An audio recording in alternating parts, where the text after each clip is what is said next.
You hate to see anybody live now, don't you? You hate to think I'm going to be alive and have what I want. Well, listen, soldier. Thousands of guys got guns, but there's only one Johnny Rocco. 10 ugliest Golden Age stars who were made beautiful, the secret transformations behind Hollywood's glamour. Introduction: when Hollywood decided who was ugly. The Golden Age of Hollywood, roughly the 1920s through the early 1960s, wasn't just an era of big studios and even bigger stars. It was an era obsessed with image. Beauty wasn't just preferred, it was manufactured, manipulated, and sometimes violently enforced. Behind the camera, powerful producers like Louis B. Mayer or Harry Cohn believed they had the right to decide who was camera-ready. On set, makeup artists, lighting experts, and studio stylists worked not to highlight natural beauty, but to construct it. Plastic surgeons operated in shadows, often on studio payroll, while tabloids whispered cruelly about who was too ugly for the screen. But something strange happened. The very actors and actresses dismissed as unattractive, too weird-looking, or camera poison ended up becoming iconic. Some even sex symbols. How? Through ruthless transformation, resilience, and a quiet war of reinvention. This is the story of 10 Golden Age stars, men and women alike, who were once mocked for their looks but later turned into something the world couldn't take its eyes off of. Number 1. Bette Davis. The bug-eyed girl. When Bette Davis arrived in Hollywood in the early 1930s, one studio executive took one look at her and said, "She has as much sex appeal as Slim Somerville." A slap in the face considering Somerville was a known comedic character actor, goofy-looking and awkward. She wasn't classically beautiful. Her large, bulging eyes, sharp cheekbones, and clipped East Coast voice didn't fit the vamp mold of the time. The studios tried everything. They assigned her makeup artists who pulled her face taut with tape and lit her in shadows to hide what they called the problem angles. One makeup artist claimed, "We couldn't soften her, so we leaned into the intensity. That's when she became powerful." What they couldn't suppress was her presence. Davis burned through the screen with raw intensity in films like Of Human Bondage and Jezebel. She didn't transform into Hollywood's idea of beauty. She forced Hollywood to expand its idea of beauty. Her famous quote, "I'd rather be called difficult than pretty," came years after she'd been told she was neither. But eventually, Bette Davis' eyes became the standard for fierce femininity. Number 2, Humphrey Bogart. Too weird for a leading man, Humphrey Bogart's rise to fame is one of Hollywood's great ironies.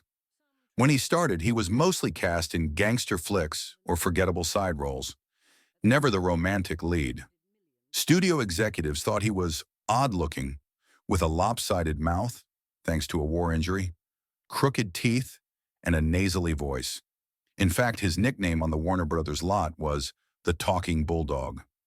But something changed during the making of The Maltese Falcon, 1941. The film's noir style masked his imperfections and highlighted his edge. Bogart didn't charm with looks. He commanded with danger. His suits were sharper, his hair slicked back tighter, his lighting darker. Then came Casablanca. He wasn't the prettiest man in the room, but he was the most unforgettable. His romance with Ingrid Bergman didn't work because he was handsome. It worked because he was authentic. Stylists recalled adding heel lifts to give him more height, shadows under his cheekbones for depth, and editing out wrinkles on promotional stills. But it didn't matter. Bogart had rewritten what masculinity could look like in film. By the end of his life, he was voted the greatest male star of classic American cinema by the American Film Institute. Number 3, Joan Crawford, the girl with the big mouth. Joan Crawford's early career was haunted by whispers. She was too hard, too angular, and one director reportedly said, "That mouth takes up half her face." Born Lucille Fay Lesueur, she underwent a full studio transformation. MGM changed her name via a public contest, reshaped her eyebrows, filed her teeth, and put her under a brutal lighting test schedule. Her first screen tests were nearly thrown out, but she fought back. Crawford worked harder than anyone. She studied lighting, posing, and walked around her home with a book on her head to perfect her posture. By the 1930s, she was known as box office poison, yet she kept coming back, sharper and stronger each time. She underwent cosmetic dental work, harsh chemical peels, and carried her own lighting gel filters to every set. One insider said she practically directed her own image. But it wasn't until Mildred Pierce, 1945, that Joan achieved what she always wanted: beauty with power. Her intense eyes, sculpted brows, and high cheekbones became a signature look, imitated in drag clubs and fashion spreads for decades. Ironically, the big mouth that once got her mocked was the very feature that made her unforgettable. Number 4, Edward G. Robinson, the face that couldn't sell a poster. Edward G. Robinson wasn't just unattractive by Golden Age standards. He was plain. Short, squat, with a nose often described as bulbous and eyes that squinted under heavy brows. Robinson once said bitterly, "I have a face like a potato, and I'm lucky Hollywood needed one." Born Emanuel Goldenberg in Romania, he came to America as a child fleeing anti-Semitic violence. And in a way, that fear never left him. When he entered Hollywood, he was told flat out, "You'll never be a leading man. You look like a villain." So he leaned into it. In Little Caesar, 1931, he owned the screen as a mobster, his menacing growl and dead-eyed stare becoming a signature. But Robinson didn't stop there.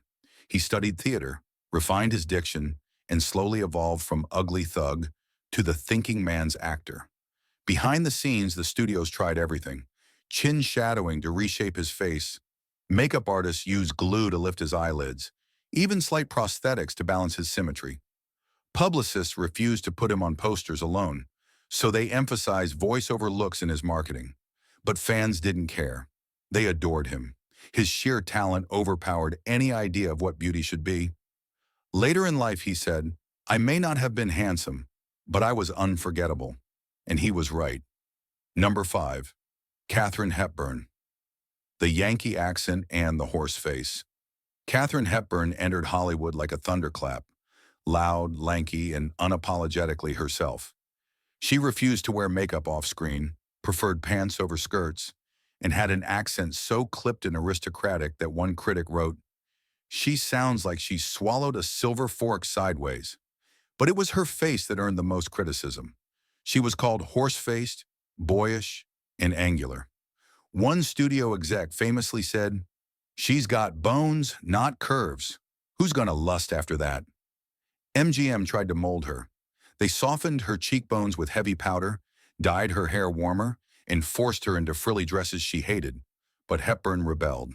She famously said, "If you obey all the rules, you miss all the fun." When her career floundered in the late 1930s, tabloids called her box office poison. But instead of folding, she went back to Broadway and came back with The Philadelphia Story, which she personally helped adapt into a film. Suddenly, her elegance, poise, and razor wit were undeniable. Her beauty wasn't physical, it was intellectual. That's when America started calling her regal, not strange. Hepburn didn't change for Hollywood. She changed Hollywood to accept her. In the end, she won 4 Oscars, and no one called her ugly again. Number 6, Peter Lorre, too strange for the screen, too brilliant to ignore. Peter Lorre was never meant to be a star, at least not by Hollywood standards. With bulging eyes, a soft body, and a vaguely unsettling aura, he was the kind of man other actors were warned not to look like. Born in Austria-Hungary, Lorre fled Nazi Germany after gaining fame in Fritz Lang's M, 1931, where he played a child murderer so convincingly that people were afraid of him in real life. When he arrived in Hollywood, the studios were baffled. Where could they put a man who looked like a fever dream? But director Michael Curtis had an idea. In Casablanca, 1942, Lorre played the creepy, twitchy Ugarte. In The Maltese Falcon, he was Joel Cairo, effeminate, strange, unforgettable. His characters dripped mystery, fear, and perversion, but always intelligence. Makeup artists gave him dark eye sockets, hunched shoulders, and silent shadows. Lighting crews learned to dim his face, letting only his eyes glow like a cat's. Peter Lorre wasn't made beautiful in the classic sense. He was weaponized. Off-screen, he was funny, warm, and kind, but always aware that his fame was tied to his image as the weird one. He leaned into it because in Golden Age Hollywood, being strange and talented was better than being handsome and forgettable. Number 7, Barbara Stanwyck. Too ordinary for stardom. Barbara Stanwyck had no illusions when she entered Hollywood. Born Ruby Stevens, she grew up an orphan, raised by strangers in Brooklyn. By the time she reached the movie lots, she had been a chorus girl, a working-class fighter, and a woman with no patience for glamour games. Studio scouts didn't see much. Plain, they said. Her jaw was too long, her smile was too crooked, and her eyes, though piercing, lacked the warmth that audiences supposedly craved. But Barbara had something else. Truth. When she delivered lines, it felt like she meant every word. She didn't need camera tricks or soft focus. Her beauty was earned, not painted on. Behind the scenes, stylists gave her structured eyebrows, heavy lashes, and side lighting that elongated her face. Directors learned to shoot her from the right side only. And slowly the narrative changed. In Double Indemnity, 1944, Barbara wore a cheap blonde wig, a tight sweater, and an ankle bracelet, and somehow became the most dangerous woman in noir history. It wasn't because she was conventionally pretty. It was because she radiated intent. Fans called her magnetic. Critics called her authentic. And Barbara, she just said, I was never a glamour girl. I never had the face, but I had the heart and the guts. Hollywood made her beautiful, but Barbara Stanwyck made herself legendary. Number 8, Marlene Dietrich, the gender-bending face that confused everyone. When Marlene Dietrich arrived in Hollywood from Germany, she was unlike anything the studios had ever seen. Her cheekbones could cut glass, her voice was smoky velvet, and her eyes held secrets. But her beauty was uncomfortable. Some said she looked too masculine. Others said she looked too cold. More than one critic labeled her androgynous, which in 1930s America was code for unnatural. And Dietrich reveled in it. In Morocco, 1930, she walked on stage in a tuxedo and kissed a woman on the lips. Audiences gasped. Studio heads panicked. But she knew exactly what she was doing. Her stylist, gay icon Travis Banton, helped shape her image. Top hats, suits, shimmering gowns with sharp shoulders. She was redefining beauty on her terms. Under the lights, Marlene became ethereal. Shadows sculpted her face, and cinematographers used gauze, cigarette smoke, and glimmer to create a dream. She was neither male nor female. She was cinema incarnate. Her famous quote says it all, I am not beautiful, I am interesting, and that is better. Hollywood didn't make her beautiful by fixing her. It made her iconic by embracing the danger of her difference. Number 9, James Cagney. The dancer trapped in a gangster's body. James Cagney had a baby face, but not the cute kind. His mouth curled naturally into a sneer. His nose looked like it had been punched more than once, and his eyes burned with a city boy's fury. When he landed in Hollywood, nobody expected him to be a star. He was short, stocky, unphotogenic. But then came The Public Enemy, 1931. He smashed a grapefruit in a woman's face, punched his way through scenes, and yelled with such ferocity that the audience couldn't look away. Suddenly, his roughness wasn't a flaw. It was a weapon. What many didn't know, James was a trained dancer. In real life, he was graceful, artistic, and thoughtful. But Hollywood didn't want that. They wanted a gangster. So they painted his face in harsh lines, lit him from below, and turned him into a bulldog in a suit. But in Yankee Doodle Dandy, 1942, Cagney finally danced and won an Oscar for it. Audiences saw the full man. Fierce, yes, but also fluid, passionate, alive. He once said, I'm a tap dancer who got stuck playing thugs, but if you look closely, you'll see I never stopped dancing. Number 10, Gloria Swanson, the silent star with the too loud face. When the silent film era reigned, Gloria Swanson was already a queen, but not everyone thought she looked like one.